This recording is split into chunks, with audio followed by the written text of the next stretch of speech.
ଏହି ଜାଗାର ସବୁଠାରୁ ପ୍ରଚୁର ପରିମାଣରେ ମିଳୁଥିବା ଜିନିଷ ମଧ୍ୟରୁ ବର୍ଷା ହେଉଛି ଅନ୍ୟତମ। ଛାଡ଼ିବାର ନାଁ ନେଇ ପୁରା ସବୁଆଡ଼େ ଓଦା ଓଦା ସବୁବେଳେ। ଆପଣଙ୍କୁ ଆଜିର ବର୍ଷାରେ ଗୋଟିଏ ନୂଆ ଭିଡ଼ିଓକୁ ବହୁତ ବହୁତ ସ୍ୱାଗତ। ଆଜି ସକାଳୁ ମୁଁ ଟିକେ ଅଟା ଚକୁଳି କରି ଖାଇଥିଲି। ତାପରେ ଆସିଲି ରୋଷେଇ କରିବା ପାଇଁ। ଭାତ ବସେଇ ବୋଲି ପାଣି ଗରମ କରିବା ବସେଇଦେଲି।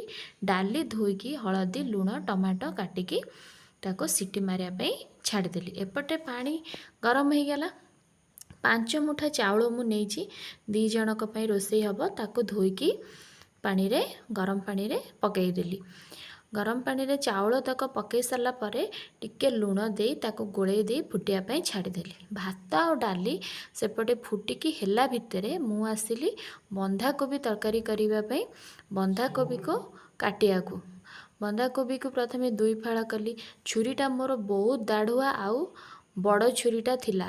ହାତଟା କଟିବାର ସମ୍ଭାବନା ଅଧିକ, ସେଥିପାଇଁ ତାକୁ ଧୀରେ ଧୀରେ ସାଇଜ୍ କରି ପୁରା ଚୁନା ଚୁନା କରି ମୁଁ ବନ୍ଧାକୋବିକୁ କାଟି ନେବି। ଆପଣମାନେ ଏଇଭଳିଆ ବନ୍ଧାକୋବି ଚୁନା ଚୁନା କରି କାଟନ୍ତି? କେମିତି କାଟନ୍ତି ଟିକେ ନିଶ୍ଚିନ୍ତ କମେଣ୍ଟ ମାଧ୍ୟମରେ ଜଣାଇବେ। ବନ୍ଧାକୋବି କାଟିକି ଆଳୁକୁ ଧୋଇକରି କିଛି କାଟିନେଲି। ପିଆଜ 4ଟି ତାକୁ କାଟିନେଲି। ଅଦା ରସୁଣ ତାକୁ ଦେହରେ ଜିରା ଦେଇକି ତାକୁ ପେଷ୍ଟ ବନେଇ ନେଲି। ଆଉ ଟମାଟୋ। ଏପଟେ ଦେଖନ୍ତୁ ମୋର ଡାଲି ସିଝିଗଲା, ଭାତ ବି ହେଇଗଲା। ତ ଡାଲିରେ ତଡ଼କା ଲଗାଇବା। ତଡ଼କା ଲଗାଇବା ପାଇଁ ଗ୍ୟାସ୍ଟା ପ୍ରଥମେ ଅନ୍ କଲି। ଅନ୍ କରି ତେଲ ଗରମ କରି ଜିରା ସୋରିଷ କିଛି ପିଆଜ ଦେଇ କିଛି ସମୟ ଜାରିବା ପାଇଁ ଛାଡ଼ିଦେଲି। ଡାଲିଟାକୁ ନେଇ ଆସି ଓଜାଡ଼ି ଦେଲି। ଅଳ୍ପ ଡାଲି ଥିଲା ତ ପ୍ରେସର ପଣିକି ତାକୁ ଓଜାଡ଼ି ଦେଲି।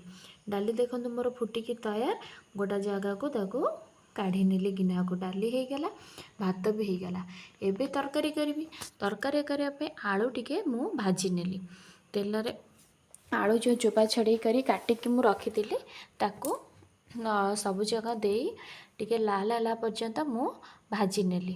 ଆଳୁ ଭାଜିଲା ପରେ ସେଇ ଗରମ ତେଲରେ ଆଉ କିଛି ତେଲ ଦେଇ ଗୋଟେ ତେଜପତ୍ର ଡାଲଚିନି ଜିରା ଟିକେ ଆଉ କଟା ପିଆଜ କିଛି ଦେଇନେଲି। ପିଆଜକୁ ଏପଟ ସେପଟ କରି ବ୍ରାଉନ୍ କଲର୍ ହେଲା ପର୍ଯ୍ୟନ୍ତ ଜାରି ନେବି। ପିଆଜଟି ଟିକେ ଜାରିବା ପାଇଁ ସମୟ ନେବ। ଆପଣ ଚାହିଁଲେ ତାକୁ ପିଆଜ ରସୁଣ ତାକୁ ଏକାଥରେ ବାଟି ପାରିବେ। ମୁଁ ଏଠି ନ ବାଟିକି ପ୍ରଥମେ ଟିକେ ପିଆଜକୁ ଜାରି ନେଲି। ଅଦା ରସୁଣ ପେଷ୍ଟକୁ ବାଟି ଦେଇଥିଲି, ପିଆଜଟାକୁ ବାଟିନି। ତାକୁ ପିଆଜ ଦେଖ ଜାରି ହେଇଗଲା ପରେ ଅଦା ରସୁଣ ଆଉ ଜିରାର ଯେଉଁ ବଟା ବନେଇଥିଲି ତାକୁ ଦେଇଦେଲି। ସିଏ ଟିକେ ତାକୁ ଏପଟ ସେପଟ କରି ଟମାଟୋ 2ଟା କାଟିକି ରଖିଥିଲି ତାକୁ ଦେଇଦେଲି। ହଳଦୀ ଲୁଣ ଧନିଆ ପାଉଡ଼ର ଜିରା ପାଉଡ଼ର ଆଉ କିଛି ଗରମ ମସଲା ଟିକେ ମସଲା କଷି ହେଲା ଭିତରେ ହେଇଗଲା ଟିକେ। ତାପରେ କୋବି ଯେଉଁ କାଟିକି ରଖିଛି କୋବିକି ମୁଁ ଆଗରୁ ସିଝେଇନି। ଯଦି ଆପଣଙ୍କୁ ସମୟ ଅଛି ତାକୁ କୋବି ବି ସିଝେଇକି ଏପଟେ ତରକାରୀ କରିହେବ। ତ କୋବିଟାକୁ ମୁଁ ସିଝେଇ ନଥିଲି, ଡାଇରେକ୍ଟ କଞ୍ଚା କୋବି ଆଡ଼୍ କଲି। ମସଲା ଦିହରେ କୋବିକୁ ମୁଁ ଆସ୍ତେ ଆସ୍ତେ ମିଶାଇ ଦେବି। ମିଶାଇଲା ପରେ ତାକୁ କିଛି ସମୟ ମୁଁ କଷି ନେବି। ଆପଣମାନେ କେମିତି ତରକାରୀ କରିବା ପାଇଁ ପସନ୍ଦ କରିବେ? ଡାଇରେକ୍ଟ କଞ୍ଚା କୋବି ଆଡ଼୍ କରି କଷିବେ କି ସିଝା କୋବି କଷିବେ? ତାକୁ କମେଣ୍ଟ ମାଧ୍ୟମରେ ନିଶ୍ଚିତ ଜଣାନ୍ତୁ। ଭିଡ଼ିଓ ଯଦି ଭଲ ଲାଗୁଛି ତାହେଲେ ଲାଇକ୍ କରନ୍ତୁ, ଚ୍ୟାନେଲକୁ ସବସ୍କ୍ରାଇବ୍ କରନ୍ତୁ। ଭାଜିକି ଯେଉଁ ରଖିଥିବା ଆଳୁ ଗୁଡ଼ିକୁ ତାକୁ ବି ଦେଇନେଲି।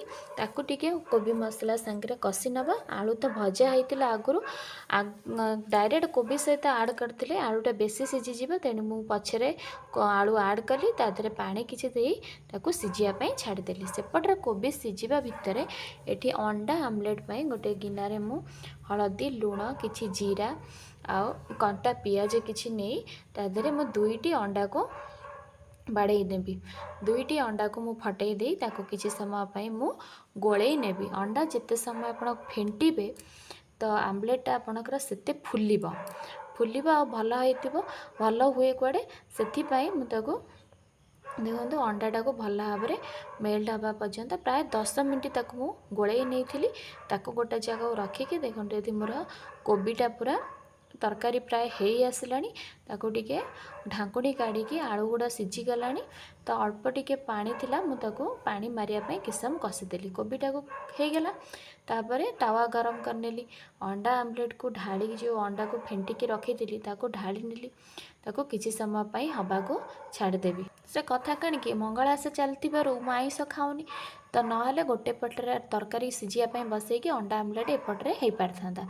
ତ तो से टिके डेरी होची अंडाटा मोर टिके भांगीगला ताको एपट सेपट करके गोटे प्लेट को मु काढ़ी नेली अंडाटा होगला तापर भात डाली आ कोबी तरकारी अंडा आमलेट को बाढ़ी नेली रहुची जय जगन्नाथ।